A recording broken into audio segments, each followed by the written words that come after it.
1960 was the year the third secret was going to be revealed. Great expectation, great anticipation of this. She had said it, at the very latest, it had to be revealed by 1960. And when she was asked why 1960, she said because then it would become more clear. And we waited, and still nothing, and nothing, and nothing. I remember the feeling. I can only describe it as a kind of spiritual desolation when I learned that the decision had been made and the third secret would not be revealed. So to dismiss the message of Fatima is to dismiss prophecy as such. Some of us have figured out what the third secret is. With the help of people who read the secret.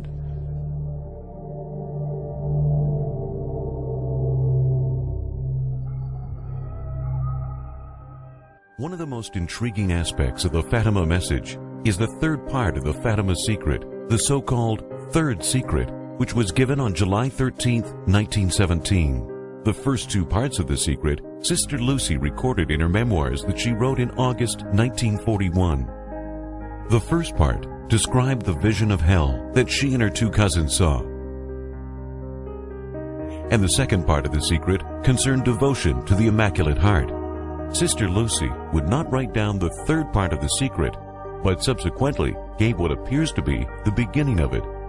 In December 1941, she wrote, "In Portugal, the dogma of the faith will always be preserved, etc." The rest of the third secret had yet to be put down on paper. In June 1943, Sister Lucy became very ill. She became so sick that by September, the Bishop of Fatima was worried that she might die. And he was concerned that she might die and not write down the secret, the third secret. And so he went to her and suggested to her that she write it down so that the secret would be not published at this time, but at least it would be there for the record. And so Sister Lucy thought about it and told the bishop, if you give me an order, if you give me a formal written order to write it down, I will obey. But I cannot do this on my own. I cannot take this initiative by myself. So the bishop thought about it for a month, and he prayed about it. And so in October, he in fact wrote the formal command to tell her to write down the third part of the secret, or as is known, the third secret. Sister Lucy, as soon as she got the order, immediately set about to obey. And she tried for all of October, the rest of the month, all November, and all December to write down the secret. She could not bring herself to put pen to paper to write down the third part of the secret. Finally, on the 2nd of January 1944, in the chapel in Tui, Our Lady appeared to her and told her that indeed it was the will of God that she write down the secret. So Sister Lucy wrote down the secret. In 1957, just before the envelope containing the third secret was sent from Portugal to the Vatican at the request of the Vatican, Auxiliary Bishop Venancio found himself alone with this envelope. So he held the envelope up to the light to see what was in it. And holding that envelope to the light, he could see that the third secret was on one sheet of paper, and it consisted of about 24 to 25 lines. Sister Lucy wrote the first part of the secret, the vision of hell. In her writing down the first part of the secret, she tells us that she was so frightened, and her cousins also, that they trembled with fear, and that she concludes that she herself would have died of fright had not Our Lady cut the vision short, and had not she been promised to be taken to heaven. So it was a terrifying thing for her to see, and yet she could write it down with apparently relative ease compared to writing down the third secret. And she wrote in the second part of the secret about the annihilation. That is, she used in other parts of her writing or speaking, she said that various nations will disappear from the face of the earth. She understood that the annihilation of nations is something terrible, and she could describe this without very much difficulty. But to write down the third part of the secret, she could not do it for more than 2 months without the intervention of the Blessed Virgin. It must be something terrible.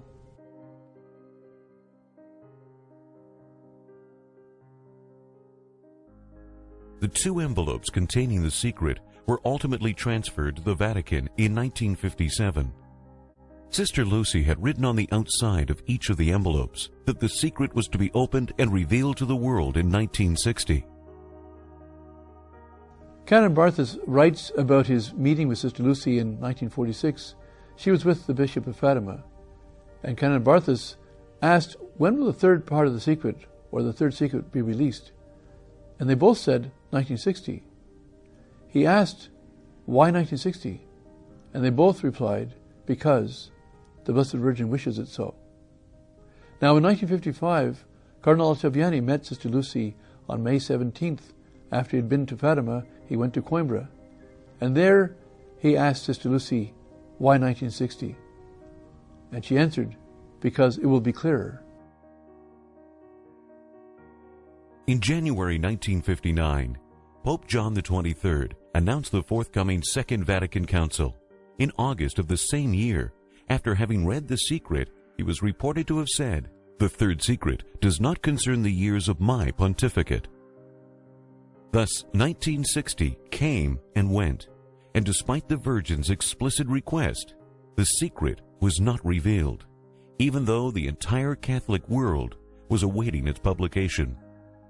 In February 1960, a high Vatican official made an anonymous report to the press, stating, "It is most likely that the letter in which Sister Lucy wrote down the words of the Virgin, which Our Lady confided as a secret to the three little shepherds in the Covada era, will never be opened.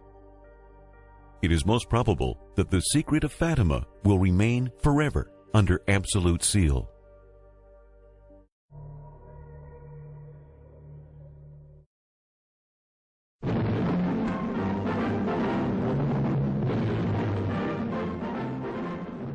She had said, at the very latest, it had to be revealed by 1960. And when she was asked why 1960, she said because then it would become more clear. That was the decade that changed the face of the world and changed the face of the church. So it's not at all surprising that she chose that year and said that in that year things would be clearer, because in a very short time frame, disasters would happen to the world and to the church, to the families, to our Christian society. Does the third secret indeed predict disasters throughout the world, and in particular portray a crisis within the church? A crisis of faith? Sister Lucy herself provided a key clue when she wrote the following in her fourth memoir. In Portugal, the dogma of the faith will always be preserved, etc. In September of 1952, Pope Pius XII sent a priest named Father Joseph Schweigel to interview Sister Lucy in Portugal on the third secret. This is a specific interrogation about the third secret. And when Father Schweigel came back, here's what he said. He said, "I cannot reveal anything of what I learned at Fatima concerning the third secret, but I can say that it has two parts. One concerns the Pope. The other, logically, although I must say nothing, would have to be the continuation of the words, 'In Portugal, the dogma of faith will always be preserved.'" When Sister Lucy said that the faith was going to be preserved in Portugal, that implies that the faith is going to be destroyed in most other places. That's the clear implication.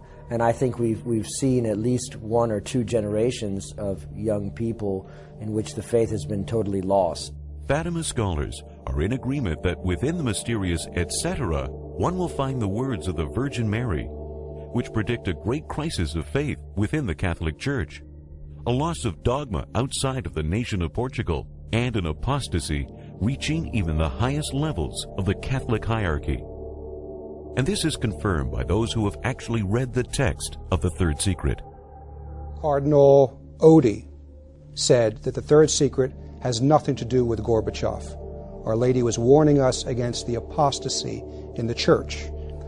Bishop Amaro do Amaral of Fatima in 1984, he said the third secret has nothing to do with atomic bombs or Persian missiles. It concerns the faith. Father Joaquin Alonso, who died in 1981, was the official archivist at Fatima for 16 years and had many conversations with Sister Lucy. Here is what he had to say about the secret. It is therefore completely probable that the text makes concrete references to the crisis of faith within the Church and to the negligence of the pastors themselves and the internal struggles in the very bosom of the Church. and of grave pastoral negligences of the upper hierarchy. One of the most important testimonies regarding the contents of the secret came from an interview given by Joseph Cardinal Ratzinger, now Pope Benedict XVI. At the time, he was the prefect of the Vatican Congregation for the Doctrine of the Faith, and as such had access to the secret, and he read it. Cardinal Ratzinger, in his 1984 interview with Jesu magazine, he said that the third secret concerns the dangers to the faith, to the life of the Christian, and therefore to the life of the world.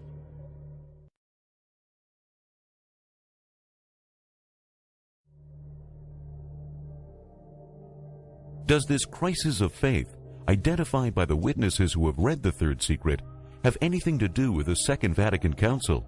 The Council began scarcely 2 years after 1960, the year the third secret was supposed to have been revealed. Given the period of unprecedented upheaval and scandal in the Catholic Church following the Council, a growing number of Catholics are convinced of a link between the third secret and the Council and its aftermath, especially the changes in the Catholic Mass, which began in the early 1960s.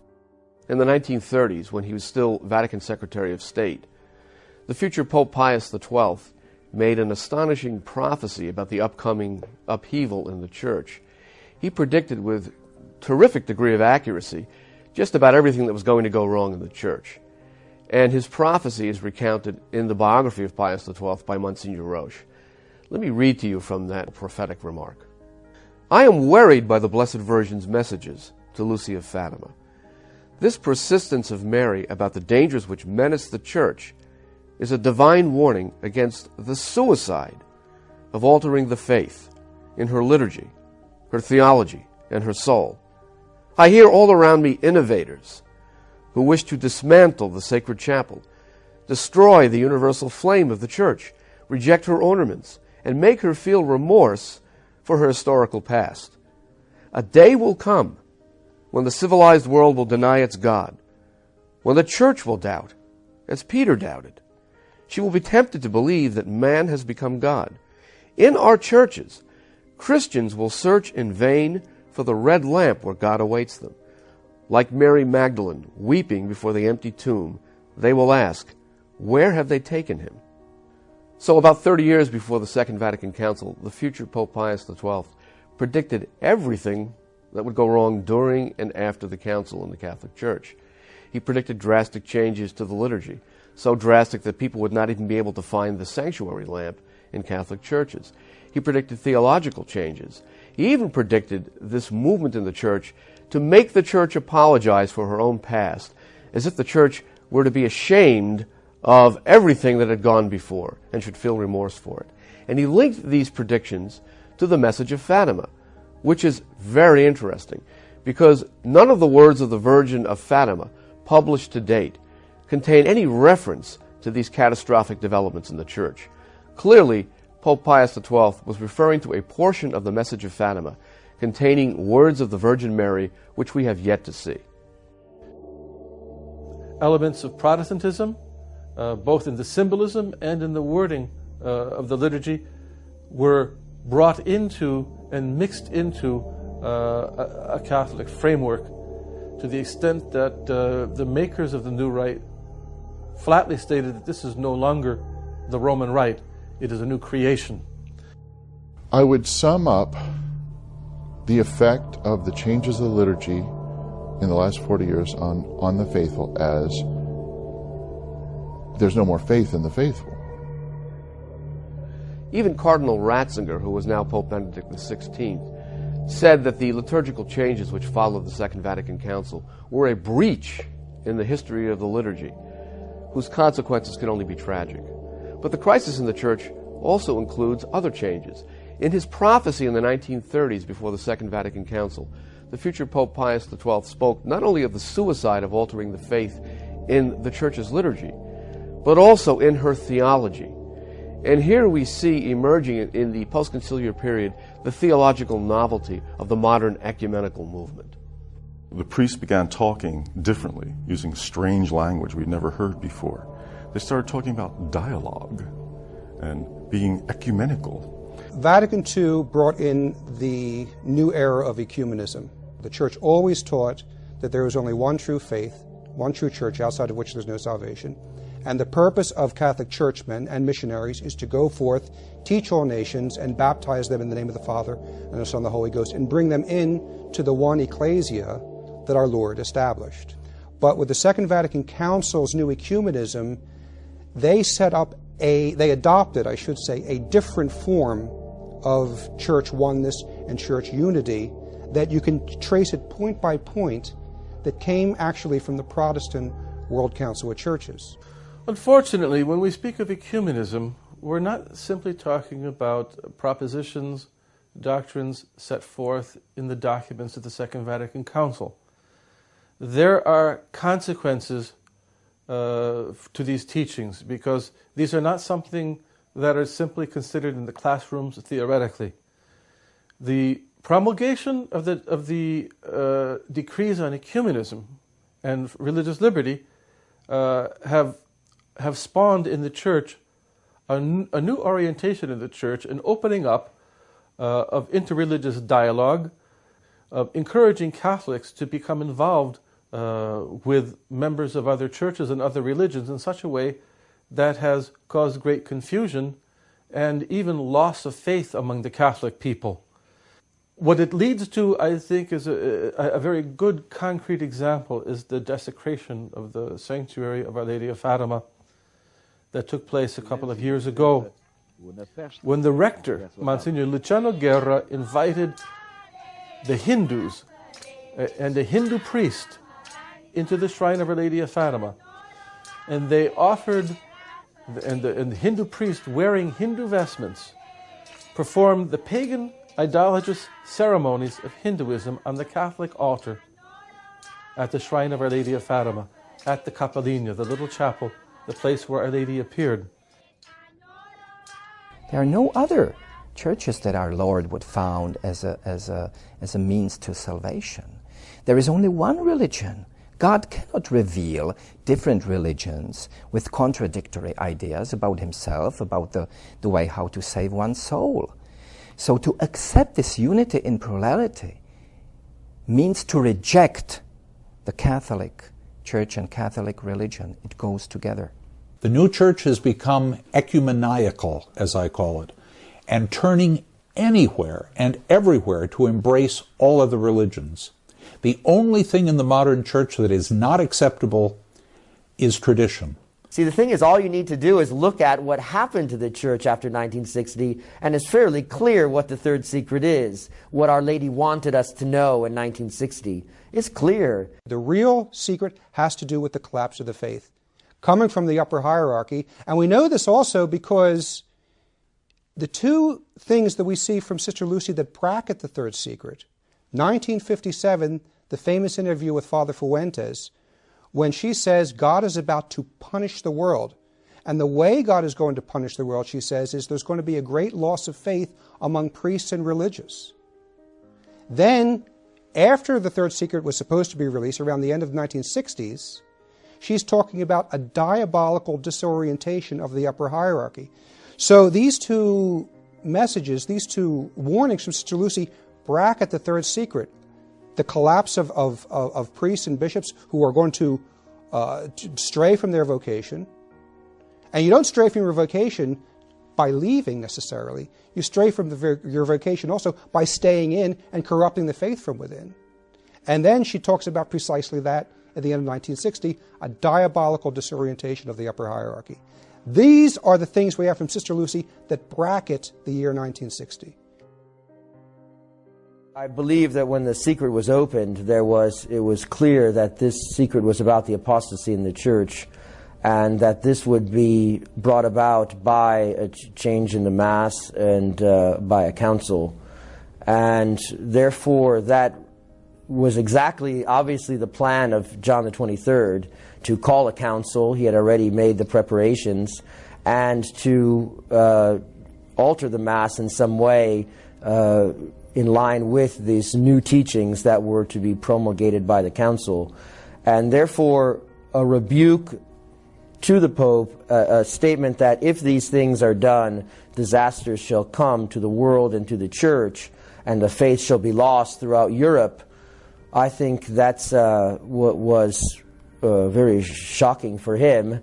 And in my mind, that explains his stark response, and a response that should not have been given. This is not for our time. Well, it was precisely for our time. Our Lady had said it was for our time, and it was for him.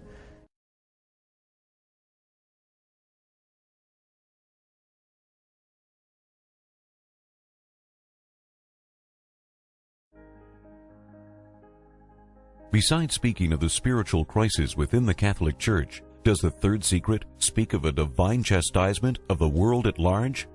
None other than the former Cardinal Ratzinger, now Pope Benedict XVI, has confirmed that it does. In the 1984 interview in which Cardinal Ratzinger spoke of the third secret, he said, "The things contained in this third secret correspond to what has been announced in Scripture and what has been said again and again in many other Marian apparitions." Cardinal Ratzinger's revelation in the 1984 Jesus Magazine interview that what is contained in the third secret corresponds to what has been said again and again in other Marian apparitions is very significant, because in the other Marian apparitions he refers to, there is a reference not only to a spiritual crisis in the Church, but to a divine punishment of the entire world. And one of these apparitions, approved as authentic by Church authorities, is the apparition of Our Lady at Akita, Japan in 1973. In this apparition, Our Lady speaks of a twin chastisement, a chastisement within the Church consisting of a crisis in faith and morals and discipline, and a divine punishment of the whole world. And at Akita, she gave some terrifying details about the nature of that divine punishment of the world. And by choosing to appear at Akita on October 13, 1973, the very anniversary of the miracle of the sun, Our Lady was sending a message, unmistakably connecting the Akita apparitions to the Fatima apparitions. In 1973, at Akita in Japan, the Virgin Mary spoke to Sister Agnes Esagawa, a deaf nun. While praying in the chapel, Sister Agnes witnessed a great light surrounding a wooden statue of Our Lady. Sister Agnes then heard a voice coming from the statue, which delivered 3 messages to her. The first in July, the second in August, and the last and most important message on October 13, 1973. Our Blessed Mother warned, the work of the devil will infiltrate even the Church in such a way that one will see cardinals opposing cardinals, bishops against other bishops. The priests who venerate me will be scorned and opposed by their confreres. Churches and altars sacked, the Church will be full of those who accept compromise, and the demon will press many priests and consecrated souls to leave the service of the Lord. In the same message, the Virgin further warned that not only the Catholic Church, but the whole world will suffer the consequences of this loss of faith. She further said, if men do not repent and better themselves, the Father will inflict a terrible punishment on all humanity. It will be a punishment greater than the deluge, such as no one has ever seen before. Fire will fall from the sky and will wipe out a great part of humanity, the good as well as the bad, sparing neither priests nor faithful. The survivors will find themselves so desolate that they will envy the dead. After a thorough investigation by Bishop Ito, the bishop of the diocese in which Akita is located, the message of Akita was approved as being worthy of belief. Howard D., the Philippine ambassador to the Vatican, said in a 1998 interview with Inside the Vatican magazine that Bishop Ito was certain Akita was an extension of Fatima, and Cardinal Ratzinger personally confirmed to me that these two messages of Fatima and Akita are essentially the same.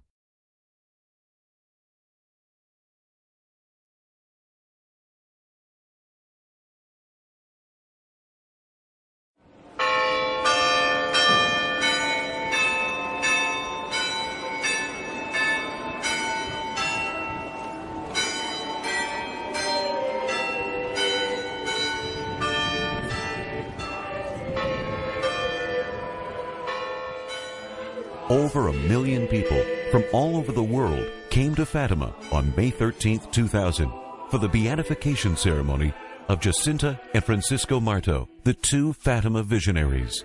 During his homily, Pope John Paul II referred to the Great Red Dragon in chapter 12 of the Apocalypse.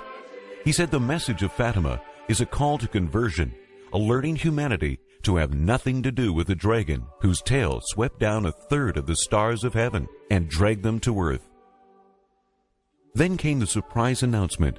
Cardinal Sodano, the Vatican Secretary of State, announced to the pilgrims that in the near future the third secret would be officially revealed.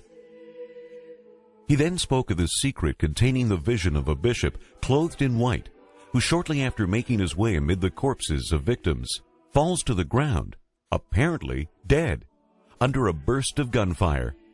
The cardinal went on to claim that this was a prediction of the 1981 assassination attempt against Pope John Paul II. Many in the audience applauded, but some were perplexed. On May 13th, 2000, Pope John Paul II went to Fatima, and there he gave a very short homily, but he referred to chapter 12, verses 1, 3, and 4 of the Apocalypse. And in fact, he told us that the message of Fatima is for our time and telling us to be on our guard against the tail of the dragon, which is dragging down a third of the stars of heaven. Clearly, this language is not found in the published parts of the secret that I know of. It must be in the secret. However, Cardinal Sodano, shortly after the Pope finished his talk, gets up and announces that the third secret will be released in the near future, but he suggests that it refers to an event in the past. Now here we have Pope John Paul II telling us it's about our time, it's a warning for us today, and we have Cardinal Sodano telling us, well, it's in the past, it's about the assassination attempt. Cardinal Sodano, in the year 2000, was the Secretary of State. Now his job is dealing with states, diplomacy, and things like that. The matter of Fatima is a matter that is really the competence of the Office of the Doctrine of the Faith, and that was Cardinal Ratzinger's position. Now, I don't understand why Cardinal Sodano was the one making this announcement, when Cardinal Ratzinger, as far as I know, was present at the same time. However, it was Cardinal Sodano that made this announcement. Why was he making this announcement? And what was he preparing us for?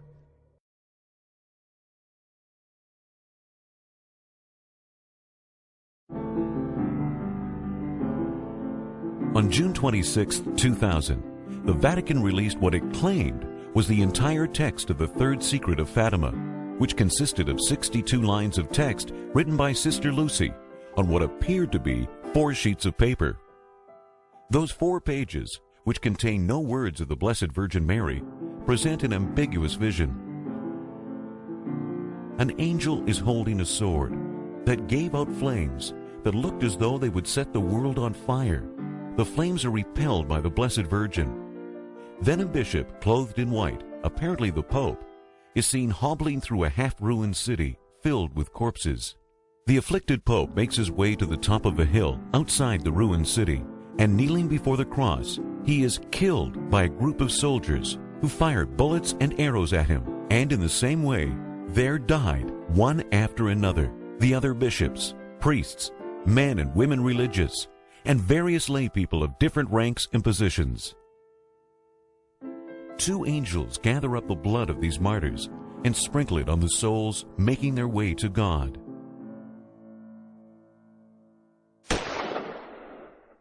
The Vatican commentary on the purported secret suggested that this vision pertains to the failed assassination attempt on John Paul II on May 13, 1981, in which the Pope was not killed. Given the lack of any explanation of the vision by the Blessed Virgin herself, Catholics were widely skeptical about the completeness of the Vatican's disclosure. How could the Virgin Mary have remained silent on the meaning of the Third Secret of Fatima?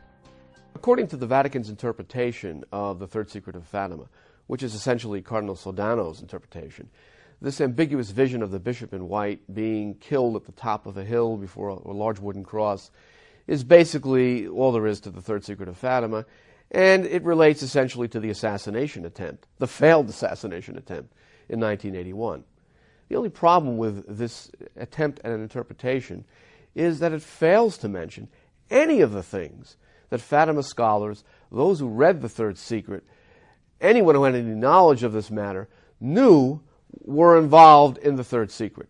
The loss of faith in the church, the liturgical changes, all of the things talked about in the prophecy of Pius XII about the suicide of altering the faith in the church's liturgy, theology, and soul, the apostasy in the church that begins at the top. There isn't a single reference to any of this in the Vatican's interpretation of the third secret. And why is that? Because what they published in June of 2000 doesn't contain a single word of the Blessed Virgin Mary to explain the vision of the bishop in white. She is utterly silent on the contents of the third secret, and that doesn't add up. You know, Sister Lucy said that the secret should be opened in 1960 because it would become clearer then. Then we were told in 2000 that the third secret was about an assassination attempt against John Paul II in 1981. Why would an assassination attempt in 1981 become clearer in 1960?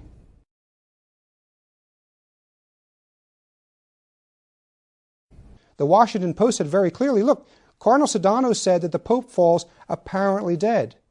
But the vision of the secret leaves no doubt of what happens to the Pope. It says he's killed. So, Your Eminence, you weren't being honest with us. You gave us a falsified picture in order to force fit your interpretation upon it. There are very specific images in what they claim is the third secret. Their interpretation does not match it at all. There's other things the Washington Post pointed out that doesn't jibe. First of all, that the Pope in the vision is killed by a group of soldiers. But on May 13, 1981, there was not a group of soldiers. There was a single gunman. And the Post said, in the vision, cardinals, bishops, priests, lay people are also killed. But on May 13, 1981, no one else was shot at except Pope John Paul II. A man in white climbing a hill who is shot with bullets and arrows and falls dead is not someone who is shot with a gunshot and recovers. It does not connect. It's not solid or even intelligent interpretation.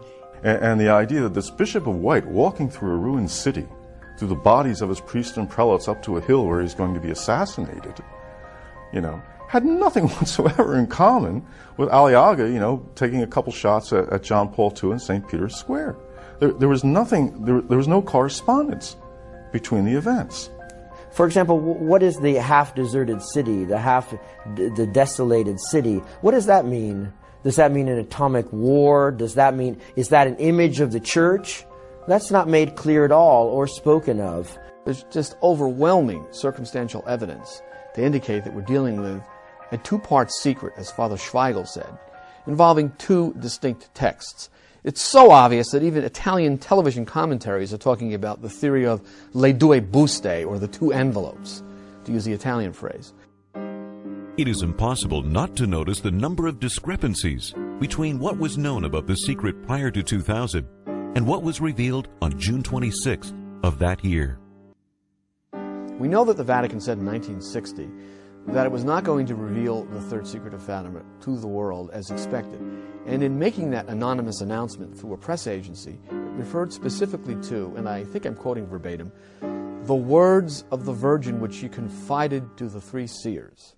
So there was a specific reference in 1960 to the words of the Virgin in the third secret of Fatima. And yet the text published by the Vatican in June of 2000 involves a vision of the Pope in white being shot down and so forth, in which we find no words whatsoever uttered by Our Lady of Fatima.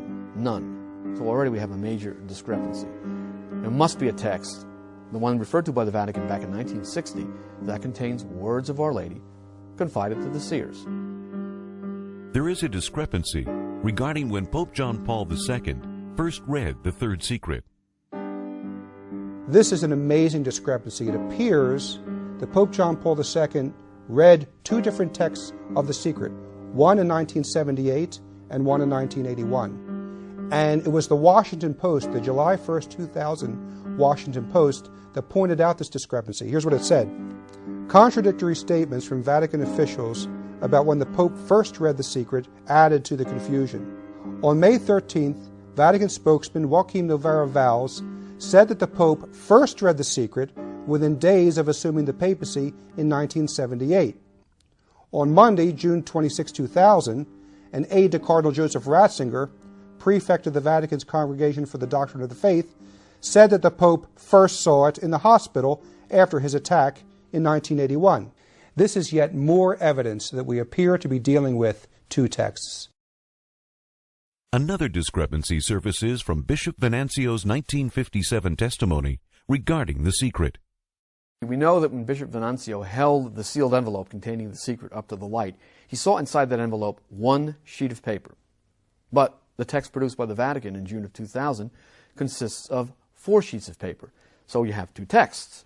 One, a handwritten single sheet, and the other, 4 pages of handwriting. Another discrepancy surfaces from Bishop Venancio's 1957 testimony regarding the secret. When the Bishop of Fatima held that sealed envelope up to the light, he saw what he estimated to be about 25 lines of text on that single sheet of paper. The Vatican's text, produced in June of 2000, contains 62 lines of text. 25 lines in one, 62 lines in another. Clearly, we're dealing with 2 different documents. There is also a discrepancy regarding where the secret had been stored in the Vatican. We know from press coverage in Paris Match magazine that a text of the Third Secret of Fatima ended up in a wooden safe in the papal apartments in the 1950s.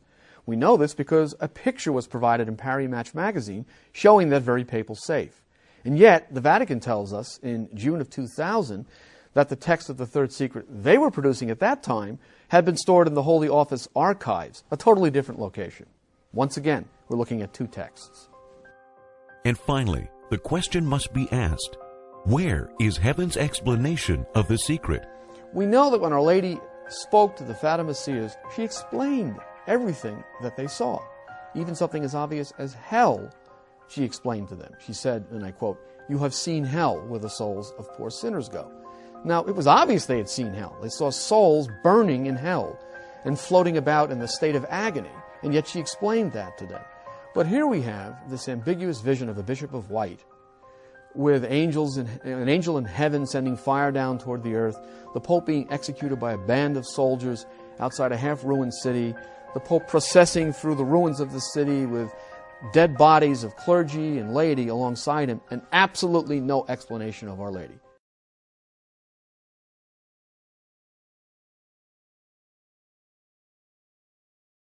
Those in the Vatican who are possessed of this modernist way of thinking feel greatly threatened by the message of Fatima. And since they cannot suppress entirely what the Church has approved, they therefore seek to debunk it by putting a new spin on the message, to reinterpret the message, to make the message appear to be in agreement with their modernistic manner of thought. What happened was Pope John Paul II, for example, in May 13th, 1982, said, "Can the mother, with all the force of love that she fosters in the Holy Spirit and desires everyone's salvation, can't she remain silent when she sees the very basis of her children's salvation undermined?" The Pope answers his own question, no, she cannot remain silent. But where did she speak about the basis of our salvation being undermined? It's in the secret. He's telling us that the faith is being undermined. That is from within, and that is in the secret. In 84, Cardinal Ratzinger himself said, the secret concerns the dangers to the faith and to the life of the Christian, and therefore the world. He's telling us that the whole world is in peril, and that Christians, meaning Catholics, are going to go to hell because of faith. They're going to lose their faith. This is releasing the secret, but they didn't say this exactly is the secret. You have to take their speeches, put them together, and figure it out. It's about the Mass, it's about the Council, it's about the faith. That's what the secret's about. But they dare not say it directly. We have another piece of that which we find, for example, when the Pope spoke on May 13th, 2000, when he said, the tale of the dragging down a third of the stars of heaven. Well, when you know the reference, the stars of heaven referred to are the Catholic clergy. That's Pope, cardinals, bishops, and priests. And when you have a third of those stars, a third of the cardinals, a third of the bishops, a third of the priests, or whatever actual combination to make a third, dragging down and working at the service of the devil, that's powerful stuff. That's in the secret. And the Pope makes a reference to that Now, I won't be surprised if the actual text, when it finally does get released, does make reference to the actual passage of chapter 12, verses 1 to 4. In fact, Paul VI, when he went to Fatima in 67, again referred to the same chapter, chapter 12 of the Apocalypse. Why that passage? Every time they go there, they talk about that. It's got to be in the secret.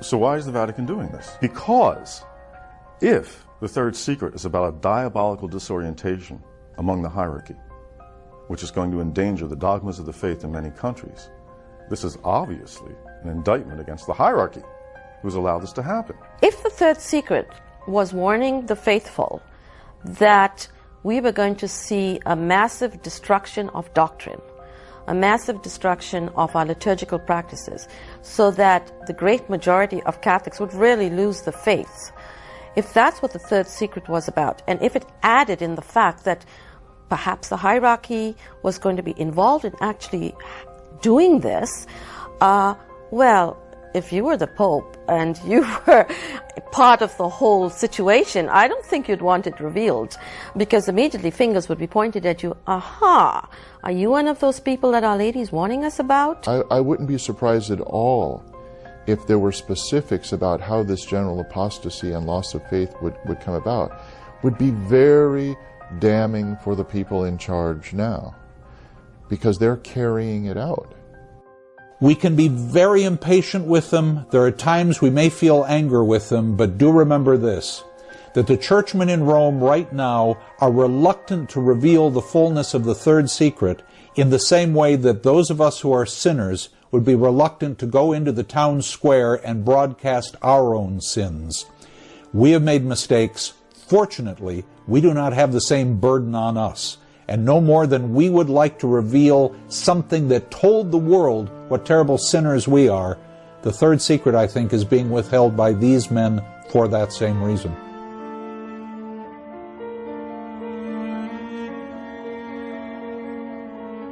Now, Our Lady came to Fatima as an emissary from God, as an ambassador from God. So it's not Our Lady's message, really. It is God sending Our Lady to us with these dire warnings.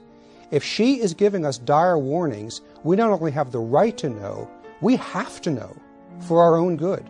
The world at large have a right to know the third secret of Fatima, because it is very clear when the world goes off track, severely, not just Catholics, but the entire world, and the entire world was created by God and oriented to the end of being with God, so it concerns every soul born into the world, then God will, through a messenger, tell the world what it needs to know.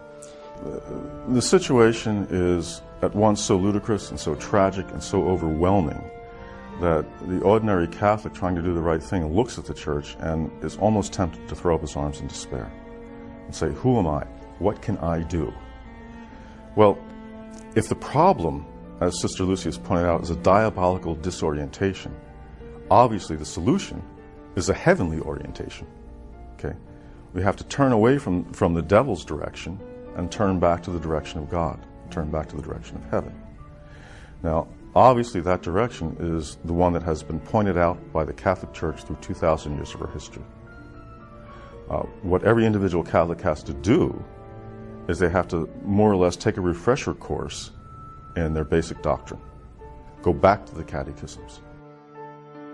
Our Lady of Fatima on October 13th said, "I've come to warn the faithful to amend their lives and ask pardon for their sins. They must not continue to offend our Lord any more, because He's already too much offended." Certainly what we must do is amend our lives. Of course, we need to pray the rosary to get the graces we need to amend our lives and to stay on the right course. But we must amend our lives. That means avoiding the occasions of sin. That means doing our daily duty. Those are things Our Lady insists that we do. She also, on that same day, October 13th, held out the brown scapular. And Sister Lucy tells us the rosary and the scapular go together. She wants all of us to wear the scapular as well as pray the rosary every day. And then she gave us a plan of following the first Saturdays, do certain things on the first Saturday of the month.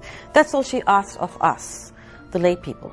She asked of the Pope and the bishops to consecrate Russia to her Immaculate Heart, all of them together at one time, specifically Russia. Various consecrations have been done. This has been very garbled, by people trying to protect the hierarchy. Various consecrations have been done that have never followed what she said. Many believe that with the consecration ceremony of 1984, the Pope had finally acceded to the request of heaven, of Our Lady, that he consecrate Russia to her Immaculate Heart. It's very curious, if that is the case, that he never mentioned Russia. It is as if I were to make beef stew using a recipe that never mentions beef. The ultimate solution will be when the Pope enjoins the bishops of the world to consecrate Russia to Our Lady's Immaculate Heart with him in a specific ceremony. That will be the ultimate. But the means to regaining the faith and getting the grace for the Holy Father to eventually do that is for as many people to be worshiping in a truly Catholic manner as possible. Now, good liturgy drives out bad liturgy. For those who have the Catholic faith and those who are given through the gifts of the Holy Ghost Catholic piety and have a sense for what is holy, they embrace the traditional liturgy. And when the traditional liturgy is made available to them, people flock to that. As Catholics, what can we do? The simple things we have always been told to do. Hold close to the faith. Stay close to the sacraments. And pray, pray, pray. In Portugal, the dogma of the faith will always be preserved, etc. By all indications, contained within that etc. are to be found great and terrible truths of utmost concern not only to Catholics, but to all humanity. The whole truth is in the possession of those in the Vatican who have read the text of Our Lady's words, and has been held there under lock and key since 1957. Clearly, in this time of unparalleled crisis in the Church and the world, with apocalyptic dangers looming over the whole human race, etc. is not enough. It is very clear that currently the officials in Rome are covering up the truth about the third secret of Fatima. The simple fact that those who should be proclaiming the message are hiding it means that they themselves are going to be led into a desperate condition. What that is, we do not know. But they will certainly suffer. They will be punished. We have been told nations will be annihilated. There is a time of great suffering at hand. And if the clergy steer in the wrong direction, especially if they're heading towards heresy, we have no obligation to follow them in that deviation, and we do have an obligation to adhere to the faith and pass that down as we've received it. And therefore we have to do what St. Vincent of Leon said, that when the whole church would fall into apostasy at the same time, we must hang on to tradition, traditional faith, traditional practices. That way we will, the church is Catholic not just because it's universal, that is all over the space of the whole world, but it's Catholic because it's universal in time. It's the same faith, the same practices from the time of Christ to the end of time. And when everyone around us goes wrong, at least if we look to what our forefathers have done, we know that we're on the safe and solid ground. If you look at the history of the Rosary, it was given to the Church at a time when the Church was threatened with another diabolical disorientation, with the Albigensian heresy. It was the spiritual weapon in a crusade which actually took up real weapons. But this was the spiritual weapon Mary gave to again save us from another diabolical disorientation, such as we're facing now. Sister Lucy points out that Our Lady has given even greater efficacy to the Rosary in our times. So if it has been so singularly potent in previous ages, we have the promise of Our Lady that it's going to be even more powerful and more potent against evil and sustaining our life of grace in our own age. All this knowing about the liturgy, the changes, the apostasy, the third secret of Fatima would be nothing if it had nothing to do with the average person.